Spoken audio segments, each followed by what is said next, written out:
Welcome to episode number 187 of the Marine Layer podcast. We welcome on David Samson, former baseball executive and host of Nothing Personal. We'll talk with him about the dynamics of owning a baseball team, whether or not teams make money, and how this all relates to the Mariners. Here's your guys' reminder. Before we start this podcast, please do us a favor, guys. If you're listening, make sure you're downloading these podcast episodes. Make sure you're rating and reviewing. Leaving it 5 stars, you're doing us huge favors if you do. If you're watching on YouTube, you guys know by now, but we'll continue to remind you, the best way you can support us is just hit that subscribe button on YouTube. It takes 2 seconds, it's free, it's easy, and again, it supports the channel. Make sure to like, make sure to comment, again, make sure to subscribe, and then if you're on social media, follow us on Instagram, TikTok, Twitter, YouTube Shorts, Blue Sky, at Marine Layer Pod. Let's get it rolling. The pitch from Acevedo. A drive deep to right field. Down the line. The Mariners win this game 2-1. The dream lives. They're going to the playoffs. 1-1 from Jansen. There you go. Left field. We got a tie ball game. Julio. Oh, baby, what a moment. Tie ball game is 7-7. And we welcome you to this episode of the Marine Layer podcast, part of the Just Baseball Podcast Network, recording on Monday evening, December 2nd. Lyle, who is holding up the hot stove this offseason? Nothing is happening. Nothing. Well, actually, no, not nothing. Blake Snell signed, so that was something. Well, okay, so Seattle area people are allowed to sign with the super team of deferred money, which, by the way, Blake Snell gets a lot of deferred money in that contract. Surprise, surprise. I just think it's hilarious, by the way, quick side note, that everybody knows he wants to be a Mariner, but he has to pick a different option because the Mariners will not offer him the money. Like, everybody knows if it was up to him, he'd be in Seattle. The Mariners could defer his money into 2082. I don't think he'd care. Great. By that point, there will be a new ownership group. It's not the problem of this current one. It's like the Dodgers. Like, does the Dodgers' current ownership group actually plan on paying this money out of their own pocket? That's a great question. Nobody's going to want to buy the Dodgers 10 years from now. So this ownership group, for their sake, I hope they stay because they're not going to sell this team. Well, they wouldn't make money off. So I would say revenue-wise, I'm going to take a guess, and we'll talk about this a little bit with David Samson coming up, but operationally, the Dodgers do make money, and due to a number of factors, their television deal, their relationships with brands in Japan now, et cetera, et cetera. But you're right. Owners or prospective owners don't want to buy teams that have outstanding debt. It's like buying a business that's losing money. It's the same idea of that. So that'll be interesting, but that's the Dodgers' problem, not the Mariners. We just wish the Mariners would make a move right now. I mean, we've passed Thanksgiving this past week, and Jerry DiPoto didn't make any moves. Like, he must have actually been focused on cooking this time. It's December. The Mariners haven't made any moves by December. This never happens. They're always active. They're always right on the ball with this stuff. Yeah, who's holding it up? You could say Juan Soto, but I don't think it is because how many teams are really in on Juan Soto? I don't even really think the Dodgers are in on him. I think it's really the serious players, Red Sox, Yankees, Mets. If you want to throw the Blue Jays in, I guess the Blue Jays. Is it because those are the only teams that really want to spend money this offseason because most of the league is still in some version of TV flux? Maybe. That could be. It could be it. I think of it in the Roki Sasaki sense, too. Some teams might just want to keep a roster spot open, given that he won't sign until mid-January. And if teams think they could sign him, their priorities of signing elsewhere on their roster change with that. That could be a case. Yeah.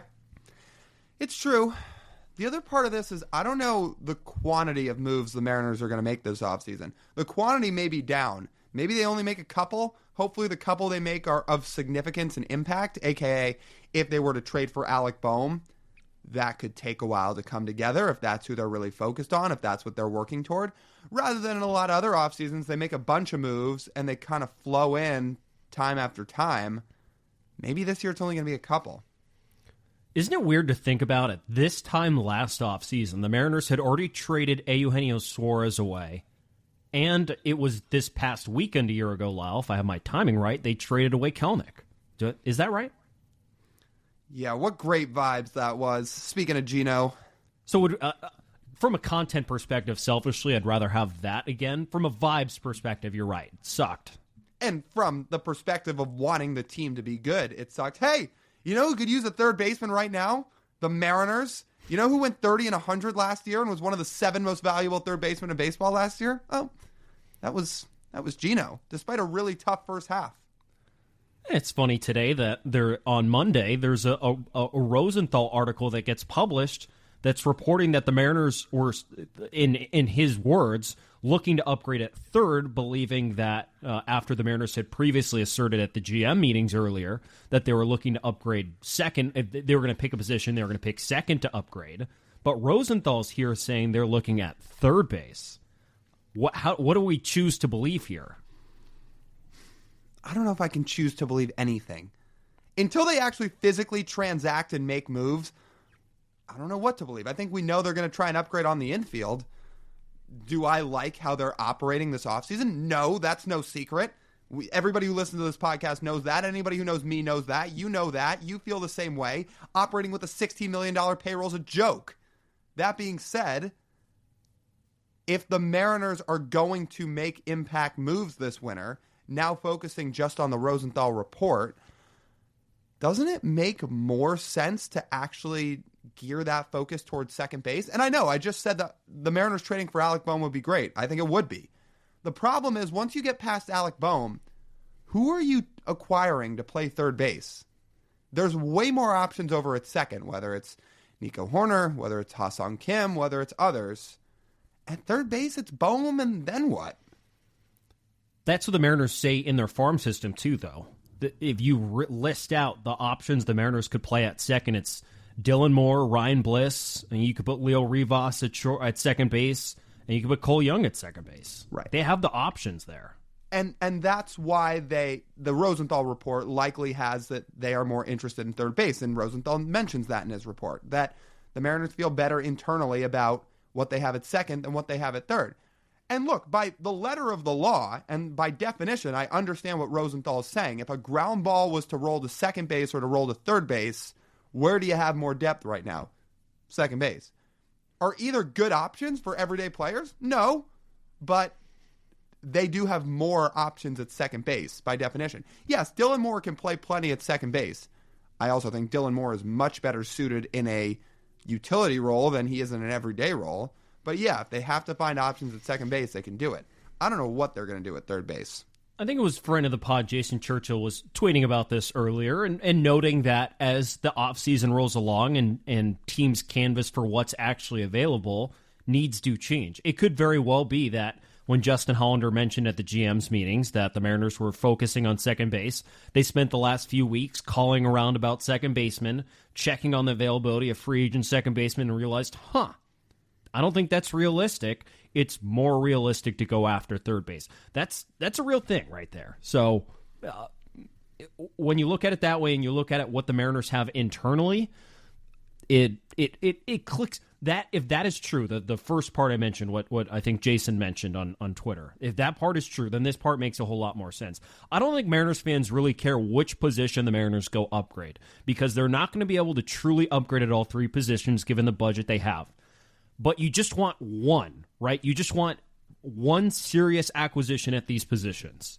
That's all you want. It can't be in 3 weeks from now. It's like, oh, we're going to pivot onto the first base market now because we don't like what we see at third. It's like, that's not giving us very much confidence because now you've gone in a circle around the entire infield, which, if we're being realistic, Lyle, where there is the most options is at first base. Yet it has not been mentioned. No, they need to upgrade at two positions. Are they going to do that? That's a different question. They need to upgrade at two positions. I think You're that's right. what Mariners fans should be settling on, not one. Oh, and bullpen, by the way. Yeah. Yes. But Bullpen.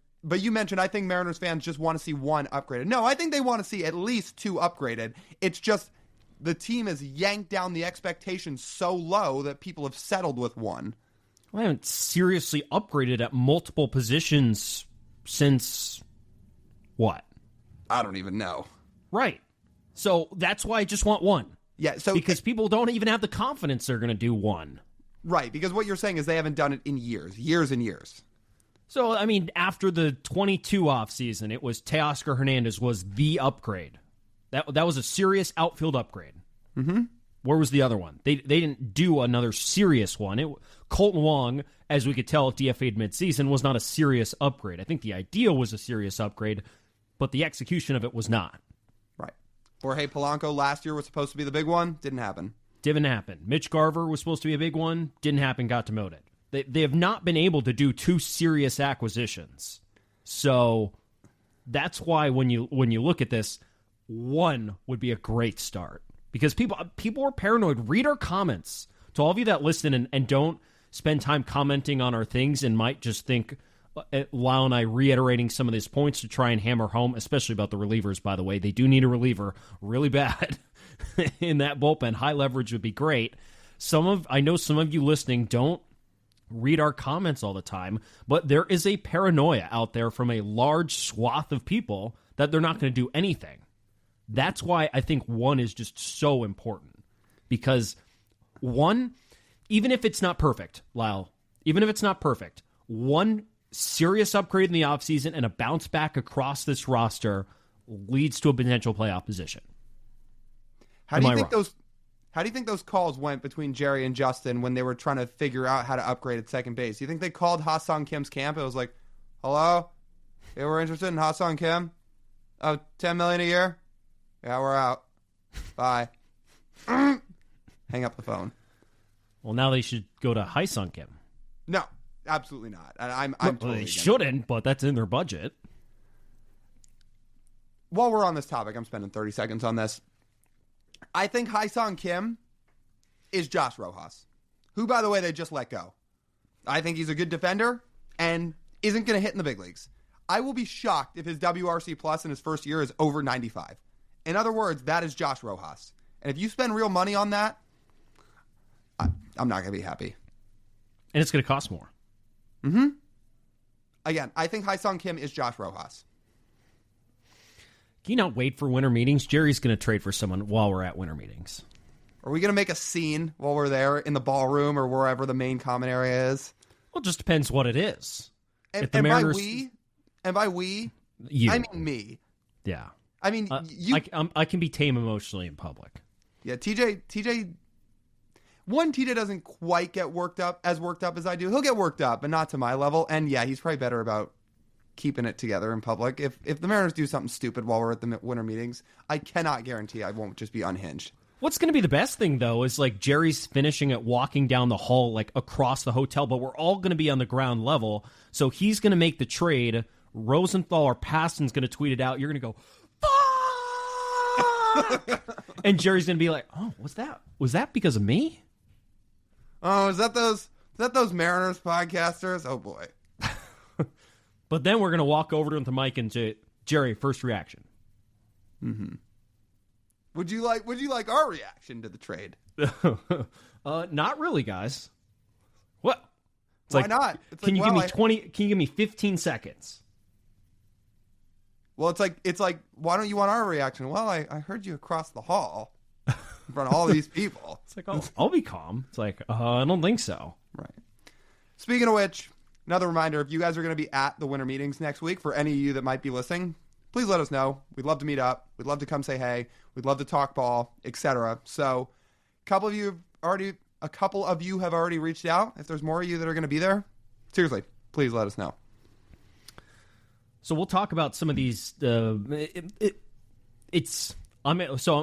looking forward to it. So please reach out to us. Send us a DM, add us if you're going to be there in Dallas for winter meetings. That would be awesome. Yeah. I'm looking forward to this conversation with David Samson, Lyle. Really fun. Former executive for 16 years with the Marlins under Jeffrey Loria, also a former executive of the Montreal Expos. He does a great job of explaining the dynamics between front offices and ownership, which I know is a hot topic this offseason. I can't wait to get into it. And let us preface it a little bit more here in just a minute. Before that, let's take a pause. We're going to talk to you guys about our friends over at Pagacha's Pub 85. That's over in Kirkland. You guys know, with sports going in full swing, NFL season's getting really exciting. College football playoffs right around the corner. Conference championship games are this week. Arizona State's in the Big 12 title game. Woo! So, if you want to go watch a bunch of games, basketball, hockey too, Head over there. You can have some great food, play pool, play darts, and if you go during happy hour, you're going to find the best drink specials around. Those are $3 and $4 drinks during happy hour from 2 to 6 p.m. on Monday through Friday. So, if you need more of a sales pitch, awesome drinks, fun time with your friends, go watch a bunch of sports, all that is over at Pagacci's Pub 85 in Kirkland.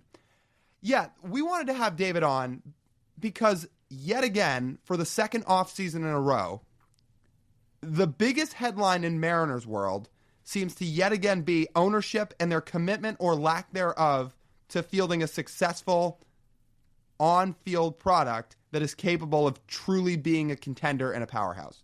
That seems to be the overarching headline yet again. We talked about it a bunch last offseason. The two of us discussed it plenty. We had a couple people on, some reporters on last year to help try to contextualize it to some extent. But we really wanted to get David on this offseason because he is somebody who's been in front offices, been in ownership groups. He's been in these meetings. You get a sense of how he thinks and how owners think with this. I can guarantee you this. I don't think you guys are going to agree with all of it in terms of what he says, but it's fascinating. And we didn't agree with all of what he says. We were fascinated to listen, and we'll react to some of this after the interview. But hearing what he said, there were things that were clicking in my head that didn't click before. Look, guys, this is going to be a different perspective. I just want you guys to gear up for that as you listen to this interview. A different perspective from people we have had on in the past to talk about that. And that's why I'm not going to hold you guys up any longer. Let's get you to that interview with David Samson. All right, we've got David Samson on with us, former executive for the Miami Marlins and the Montreal Expos. He's also the host of Nothing Personal with David Samson, part of Meadowlark Media. David, thanks so much for taking some time to join us. I wanted to start off sort of tying in your old career and your now current career, because for some of our listeners who might be unfamiliar with your work, you served in a pretty high up level of the Marlins and the Expos organization. And now you're just kind of like Lyle and I, and you do a show every single day. So how unique is it for someone that held a position like you held to be doing such a front-facing show like you currently do? Well, I was president of the Marlins for 16 seasons. And in 2017, when I got fired by a text alert from ESPN that Derek Jeter was firing me, I was the second longest tenured president in all of baseball. And I would say 24 hours after I was let go, which I knew I was going to be because I had orchestrated the sale of the team to Derek Jeter, so I knew he wasn't going to keep me. And when his first box arrived in my office, I knew that something was amiss. But I immediately knew that I wanted to get into media because I'd been front-facing and sort of the public face of both the Expos for 2 seasons and then the Marlins for 16. And I was ready for the next career. And I immediately started with CBS Sports right after early 2018. And then I was approached to start a show. And I thought of an idea called Nothing Personal. And Nothing Personal with David Samson is a daily show. And it really gives people insight into demystifying what goes on in front offices around sports. And I tell stories and sort of analyze what's happening when people are talking to the media, because I did that for 18 years. And I always had an agenda, and there was a lot of bait and switch and misleading that I was doing purposefully, both to get better players cheaper, to get our fans to buy tickets as much as they could or would, to give hope, however false it may be. And so this is a show that's dedicated to just a lot of truth-telling, and I'm a pretty forward person. And when I got the invite to come on your show, I was happy to do it. As you know, it's hard to do a daily show. It's hard to do a show of any kind. And I've been doing Nothing Personal for 5 years, and it continues to grow. And it's a fantastically fun but daily grind. The name of it, Nothing Personal, I think ties back to sort of the main subject of, I think, what we'll talk about today with the dynamics between ownership and front office and fans. But the title itself, Nothing Personal, I would imagine the idea behind that is how a lot of teams operate, are saying, look, it is nothing personal to all of you. This is business. Is that correct? Yeah, I end every show with the line, it's just business. This is nothing personal. And I used that line a lot during my career.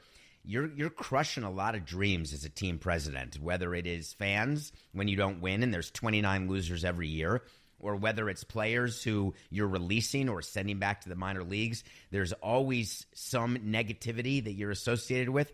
But on the other hand, I loved what I did because we were in the memory-making business.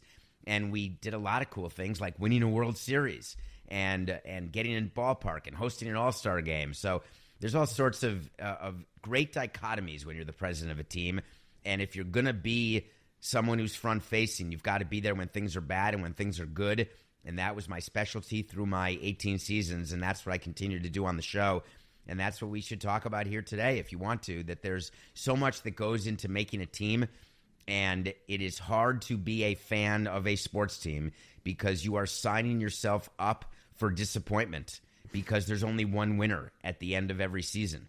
And so when your customers, by definition, are going to be disappointed with your product, but you want them to keep engaging with it and keep spending their money and their time, it's a very interesting relationship that you have with the media and with the fan base and with people really around the country or the world. And I like digging into that and talking about that. So I want to dig back into something you just said after I ask you this about your show, about the information you've brought to people since joining the media.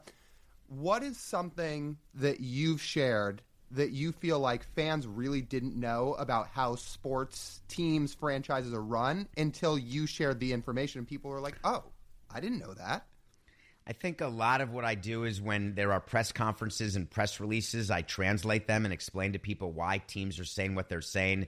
When there are firings of coaches or general managers or the process of signing a player, I was responsible for signing Giancarlo Stanton. At the time, it was the biggest contract in North American sports, and talking through how that process is, how you deal with things throughout the course of a year.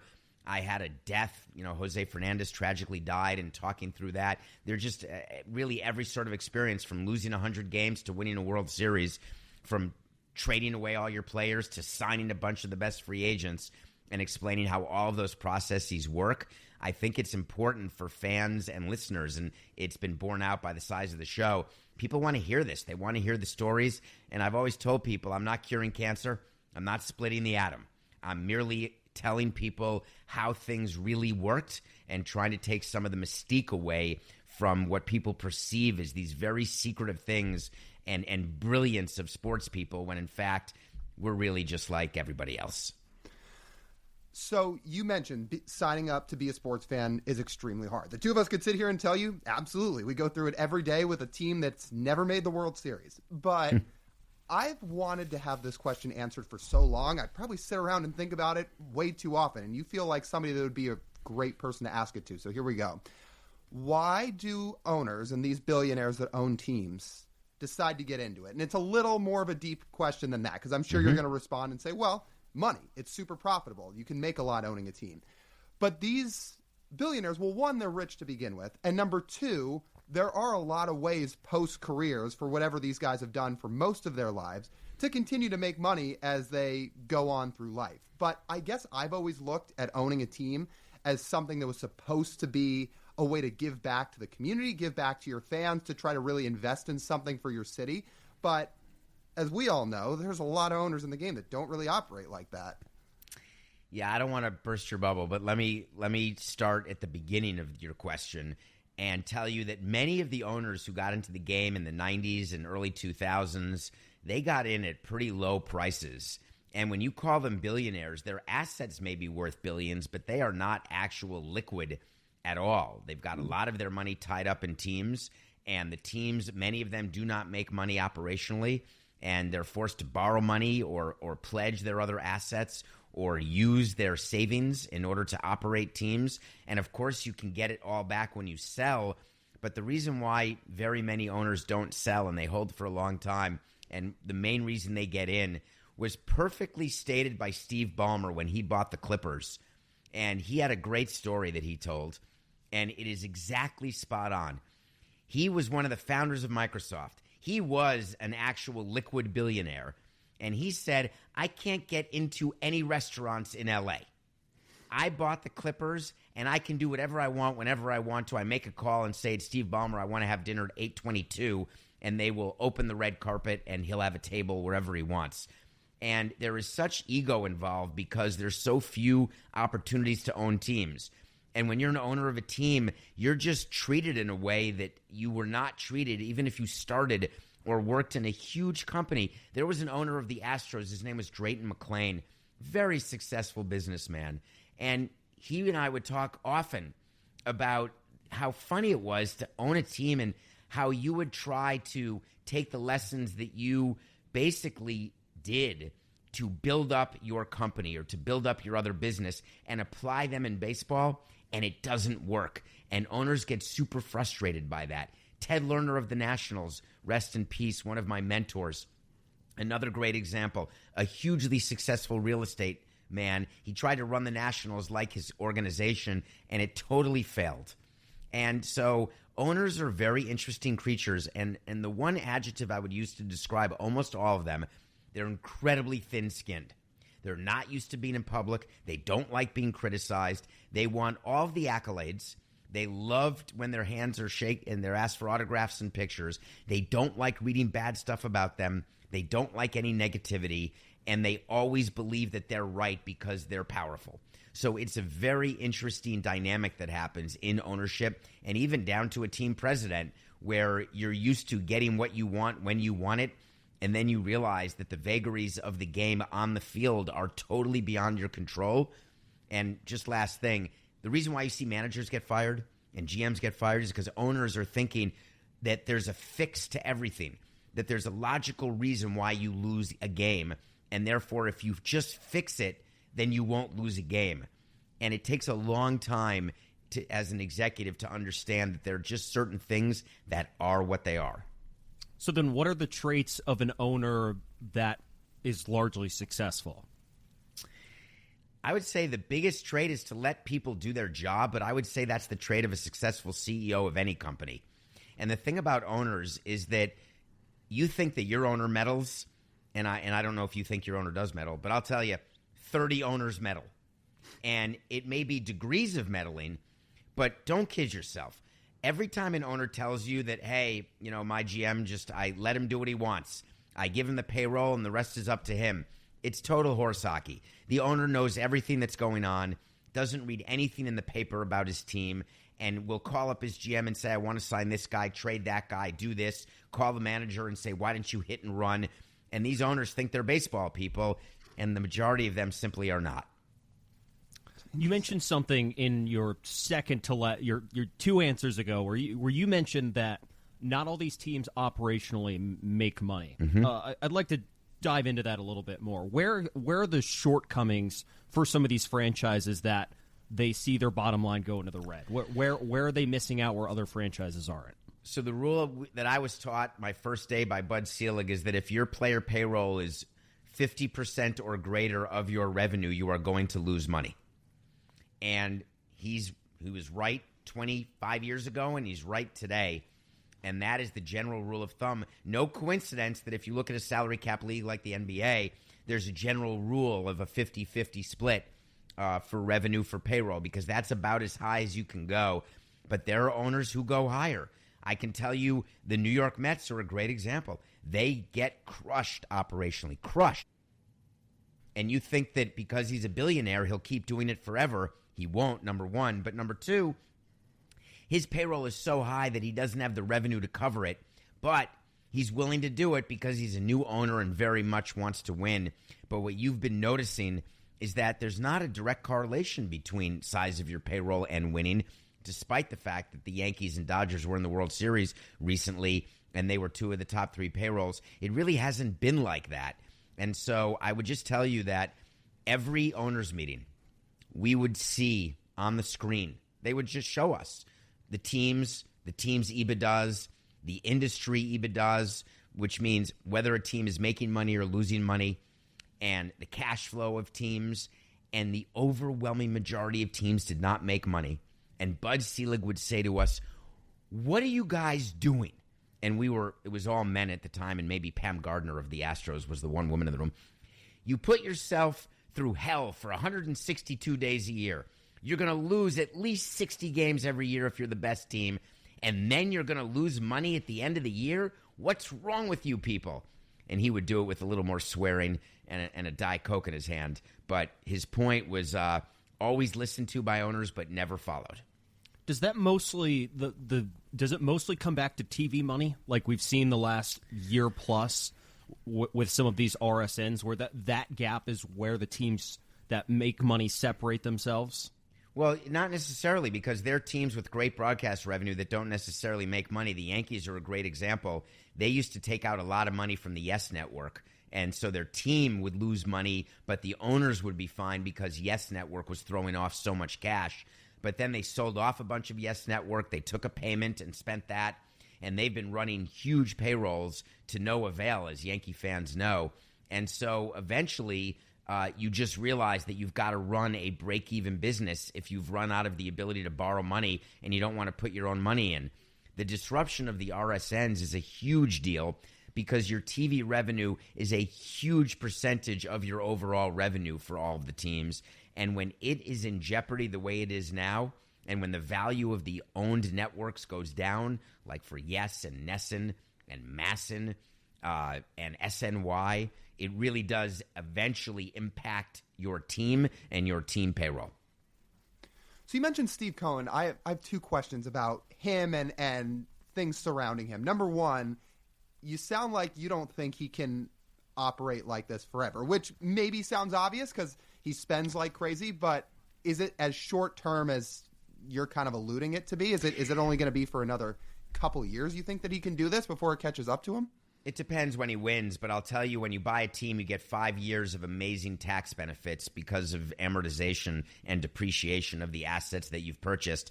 It's a technical thing, but the bottom line is that you can stand to have losses because you can use those losses. But when that 5 years runs out, your financials look completely different. Steve Cohen very easily, with what he spent on the Mets, could have had in his mind that he was buying them really for $2.7 and that he was going to lose $600 million and just bounce that off as purchase price, frankly. So there will be a limit. You just don't know when it is. But I would say that it's not this year, but I would say I can see it from here. How much do owners look at the balance between some of the money they lose and then how much their team appreciates every year? It's a great question. So I'll tell you what I did with our owner, because we lost money every year of my 18 years, which isn't a great reflection of me, except for maybe 3 of them. And what I would say to the owner is, why don't you reallocate your assets, sell one of your pieces of art, borrow money, use your cash? Because if we lose $20 million by having a payroll where we have it, I promise you your team is going to go up in value by more than $20 million. So if you can handle the short-term cash loss, then it's worth it because you'll get it back on appreciation. And for our owner, that made sense because his entry price was low enough that he was making money on a sale whenever that would come, even if it would come with his estate after death, which it didn't turn out. He sold the team in 2017 after Jose Fernandez died. But for many of these teams, their entry price now, take a look at the recent deals where the price is higher, like Bruce Sherman of the Marlins paid $1.2 billion. He's been losing money since 2017, and he's not seen a return on that money at all because the team isn't worth more than 1.2. As a matter of fact, he'd sell it today at 1.2, but no one would give him that. So it depends what your entry price is. Are these teams just compiling up outstanding debt with like banks? Or like you said, borrowing against other assets they own? Like for the Mariners, it would if this was the case for them, it would be Root Sports, I would imagine. Yeah, there's several places where you get debt. The first is there's industry debt, which is a line of credit or a borrowing that Major League Baseball does and uses its national TV deals as collateral and allows each team to borrow an amount of money based on that as collateral. Then you've got owners who borrow money with the team as collateral. Then you've got owners who borrow money with their other assets as collateral. And then you have a cap. There's something called the debt service rule in Major League Baseball, which limits the amount of debt that you can have on your team. And if you're in violation of it, you've got to put money into your team. And baseball has many teams in violation, and it forces owners to adjust. So let me give you the best example. The Padres. total violation of the debt service rule, a totally irresponsible payroll. And guess what? Their payroll went down significantly from 2 years ago to last year. And I would bet you it goes down again because while they sell out and they have a waiting list for season tickets, they're not making money. They're bleeding money. And so you have to adjust your payroll. By the way, one more thing. Sorry, look at the Phillies. John Middleton just sold maybe 10% of the team. You can sell your shares in the team to bring in money, and it's not being used to get Juan Soto. It's being used to pay down debt in order to get your balance sheet in order. So that's another way that owners can raise money for their team. If you own 80%, you can sell 10%. But you'd be shocked at the number of owners and the faces and names that you know and how much of the team they actually own. This is all really interesting. Speaking of ownership stake, the other Steve Cohen question I wanted to circle back to is when it comes to decision making by an ownership group, how much easier is it when you are a large majority owner like Steve Cohen is, where he owns roughly 95% of the New York Mets, compared to the Mariners, where there's roughly 14 to 18 people on this ownership group? And I would imagine, I'm not a fly on the wall in there, but I would imagine it's hard to make decisions and to get 18 people to come together on an agreement. So how much harder is it when it's one person versus a group? Yeah, there's nothing so limited as being a limited partner in a baseball team. You're not getting any say over signings, trades, anything. You may get a few board meetings a year. You may get a little nosh, and you may get a Mariners cap. But there is a control person, and that control person is in charge of the team and every decision the team makes. And the control person gets his power from his partnership agreement with his other partners, with the other owners. So you never, and every partnership agreement may be different. So there could be a partnership agreement where there's a clause that says you can't sign a free agent for over $500 million without permission of a majority of the partners. So there can be examples, but the overwhelming majority of decisions are made simply by the control person and the team. Why is a team like the Dodgers able to be such an anomaly when it comes to spending habits? And it feels more sustainable with what they're doing. Well, the number one thing is when Mark Walter bought the team, something happened. Remember, they bought the team from Frank McCourt, who had to sell the team because of a divorce. And it was a very interesting sale process. It was an auction, but it was fixed, and it was going to Guggenheim Partners, Mark Walter. And what they did to get the sale price up, and if you recall way back when they bought it, it was a record at the time. But it was really an inflated number because what baseball did is they had a prearranged deal for a new TV deal with Comcast that gives them hundreds of millions of dollars a year in broadcast revenue that other teams simply don't have. And when you have that amount of revenue in your local TV deal, it enables you to be separate from the pack, and that's what the Dodgers are. They're well run, don't get me wrong, but they have a huge revenue advantage that was given to them. They had a huge revenue sharing advantage that was given to them in a last-minute deal as well in terms of what would count for revenue sharing and what wouldn't, and all of it was so the Dodgers sale price would be higher so that Bud Selig could say, hey, look, we're a healthy league. Our teams are selling for a lot of money. Since you've had direct experience with something like this, I want to run it by you because a lot of Mariners fans think Mariners ownership should sell and think that would solve the problems when it comes to how the Mariners spend, how they operate, all these things. So as Lyle mentioned, the ownership group is large. How complicated of a process would that be for the Mariners to truly be sold? Not at all. There's tag-along rights, which means that the general partner has the right to sell the partnership, and the other partners would come with him. But I guess I would ask you to go back to when I first got in the game. Can you think of, and I'll ask you this question, who the richest owner was when I joined the game on December 9th of 1999? Who was the richest owner at that time? Was it George Steinbrenner? Nope. It was Carl Pohlad. He was the owner of the Minnesota Twins. The Minnesota Twins were up for contraction. They couldn't get a ballpark done. Wayne Huizinga, hugely rich man, when he owned the Marlins, couldn't get a ballpark deal done, cut his payroll, did a fire sale. There really is no direct correlation other than Steve Cohen right now to wealth and how your team is operated. So that is one of those things that people believe the grass is always greener.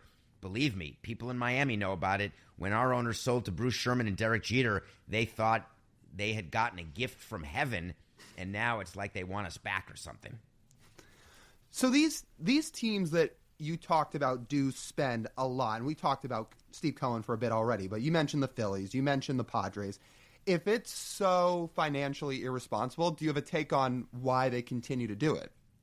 Oh, because they want to win. Because they have an agent who says, hey, you're an octogenarian, you have no ring. It's super fun to win a ring. And you know what's more fun than winning one ring? It's winning 2 rings. And so even once you win your first, like we did in 2003, we spent the next 14 years chasing Amy, trying to get the second ring. And it makes you do weird things because you feel like that you're invincible when you're a world champion. It's the greatest feeling in the world. And once you're a world champion, you're always a world champion. And then it becomes sort of a contest in the owners' meeting. These owners are very competitive with each other. Don't kid yourself. And when you have a bunch, I'll tell you one funny thing. Lon Trost, I love him. He's the COO of the Yankees, long time. He went to owners' meetings wearing every one of his Yankee rings. He had them on every finger. And he'd walk into the meeting room like that. And that just sort of exemplifies the sort of competition. So owners want to get rings if they can, but they realize that it's way harder than they thought. Fans want I think fans across the league want teams to spend more money. And if we're talking about teams across the league losing money, how do in this day with RSNs falling through, how are they going to start generating more revenue here for the future? So hopefully some of the fans can get what they want. Well, you're seeing what MLB is trying to do with nationalizing the digital rights in order to share more revenue and take some away from the larger markets and give it to the smaller markets. But again, I would say to fans, would you, and I've asked fans this, so I'll ask you guys, do you like Stephen Ross owns the Dolphins, spends money hand over fist, they haven't won a playoff game since 2000. Does he get a pass for that level of incompetence? It's not like the Mariners never spend money. It's not like they don't sign free agents. It's just that they haven't been hugely successful. So is it that you want to win, or do you want to win with some sort of weird notion of spending more money and more money? I've always found that confusing. I would think you just want to win. Would you trade places with the Tampa Bay Rays, low payroll, no attendance, but they're in the World Series or in the playoffs almost every year? I take the results. I think if I would to speak for Mariner fans currently, the state they're in is that they have tried almost everything else except spending, and it hasn't worked. Yeah. So it's how do you take that next step forward? Yeah, and I'll give some context to it, David. And you're absolutely right. The Mariners over the last 20 years at points have spent on free agents. Cano, Beltre, Richie Sexton, there's others. Since the new ownership group took over, they gave Julio Rodriguez the big extension. But when you look at position player free agents, which have been a glaring need in terms of offense for this team over the last few years, the biggest contract they've ever handed out in free agency was 2 years and $24 million. And that surpassed a 1 year, $7 million contract. So over the last few years, they're not exactly investing in their bats. You know, it's interesting you say that because I am not a big fan. You know, would you rather be a San Francisco Giants fan and they had the dynasty in 10, 12, and 14, but they spend money hand over fist? You know, Matt Chapman, they extended him and brought in Blake Snell and Soler, and it just doesn't always work. And the thing about bats and players in general, if I'm Jerry Dipoto, I don't want to be asked to sign Soto or to sign Bregman because I'm not in that market and I don't add value with those signings. Whoever gets Soto, Bregman, you know, Christian Walker, who'd be a good fit for Seattle, but I want my GM to find the next Seth Lugo. I don't want him signing Robinson Cano. Find me a guy, give him 45 over 3 who no one wants, and let him be a Cy Young finalist. Find me a bat who's going to be a return on the investment, who will outperform his contract that nobody else wants because we've got the best baseball people. And so what a lot of owners are doing is now spending a lot of money on their analytics and on how they evaluate players, but it's gone too far. And now you're losing out on the ability of baseball people to identify value. Now it's just computers identifying the value.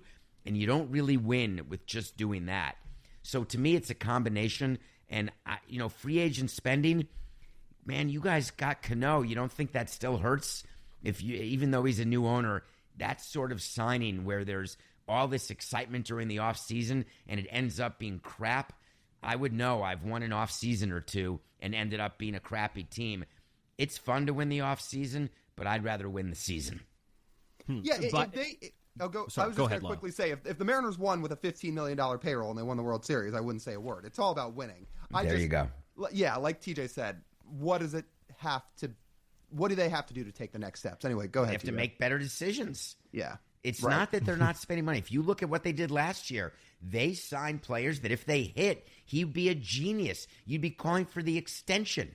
They just didn't hit. And that's part of the game. It is impossible. People say that their own team they draft terribly. No one ever makes it. They get screwed on trades. And look at how good the players are when they're traded away. And then they come here and they regress. All 30 fan bases say that same thing. Mm-hmm. David, this has been awesome. We appreciate you sharing some of your insight here with us. It has really been an eye-opening experience here for us today, and we hope some of our listeners learned along as well. Thank you so much. I appreciate it. Have a great day. Well, that interview was certainly interesting. We learned a lot. I'm sure you learned a lot. We're going to spend a few minutes here reacting to it before we wrap up the podcast. So your biggest takeaway was what? As I said before, it is a different perspective. It comes from someone who is in ownership meetings, who's seen books before, who's seen how these teams work operationally, where the cash goes, and apparently where it doesn't go when the teams, as he said, don't make as much money as you think, and lots of them actually lose money. But let's pick the simplest thing I would say to react to, because there are some complicated things he brought up, where he referenced Steve Cohen, for example, who gets these big tax breaks as an owner for the first 5 years. I'm not going to sit here on this podcast and explain tax code. If you want to go back and listen a little bit closer and do some Googling and see what exactly he gets from that and the benefits new owners get, feel free to go do that. I think it would be a little monotone for us to do that. But let's focus on one thing. Let's pick a simple number.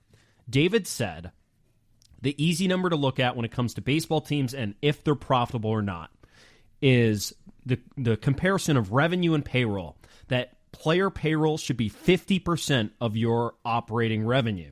If it is more than that, you're losing money. If it's less than that, you're making a profit. Now, that stuck out to me because there's been this chart floating around about 2023 revenue and 2020 and then 2024 payroll. We'll use that example on Twitter from all the teams in baseball. And I don't know. I will just clarify, Lyle. I don't know how accurate all of these revenue numbers are, if they're accurate to the number, if there's a margin of error or whatever, because these teams aren't very transparent with these numbers. Right. But these are the numbers. These are the numbers that we have. It's what we have access to. Right. Right. So there's some numbers out here of these teams where we can take a look and use the information David gave us to contextualize this. What do you now contextualize from this? So when you crunch those numbers from the graph based on the Mariners' earnings and how much should be spent on payroll, if it's 50% like David said, wow, that means the Mariners' payroll should be $190 million. I have that right, correct? Yes. I say yes as TJ's coughing and turned his mic off, so what a shocker. Anyway, okay. let me Yes, let you're me right. keep It's about going. $190 million because it says... Okay, so let me keep going here. Just to put that into perspective, if the Mariners were going to own up to that and actually do that, what could they do with that this offseason? Well, they could sign Juan Soto, but you know what? We'll put that one to the side. Even that one aside. They could go sign Willie Adames. They could go sign Christian Walker. And they could go trade for Devin Williams and be within the budget. And you could trade for Nico Horner, too. Great. That sounds like an awesome offseason. And they're not going to do that because, oh no, we only have $15 million to spend. Only $15 million to spend. So what this chart does, if we want to look at it a little bit closer to contextualize what you're saying. So you said it should be about 190, maybe a little bit higher for what the Mariners should be, based off of that number David gave us. Because this list tells us, and it ranks teams in terms of percentage of revenue spent The lowest team is the Rays. The top team is the Mets. That should surprise absolutely nobody. It says the Mariners here generated $396 million of revenue in 2023, and their payroll for 2024, they say $160 million. And that equates to about 40%, or 23rd in baseball in terms of percentage spent, meaning they have about 10% to work with before they start actually losing money. So if that number is true, Lyle, they have like a 10% profit margin. Also, it still reigns true that even if you get close to that 50% mark, the better product you put on the field, more money you'll make, and then the numbers go up. You make more money. Crazy. Pretty sad to look at. And so if we're looking at this, so according to David, 12 teams lose money. Rockies, Braves, Cardinals, Giants, Phillies, Astros, Rangers, Dodgers, Padres, Diamondbacks, Blue Jays, Mets. God, I'm looking at the Mets. They're such an outlier. 87% is what they are. Payroll to revenue. So this chart isn't too hard to find. If you go look, just look up revenue and percentage and take a look at it for yourself and think about what David said when it comes to those teams and which teams are willing to take risks when it comes to losing money versus which teams are not. And the Mariners, in not shocking fashion, are not willing to take a risk losing money. It's how they've operated for years and years and years. However, they could operate with the goal and blueprint of not losing money, but still spend a lot more. So having David on, right, it's very clear that his thinking, well thought out, sound, there's real perspective to it, and he has been in those walls more than just about anybody listening to this podcast, certainly more than us.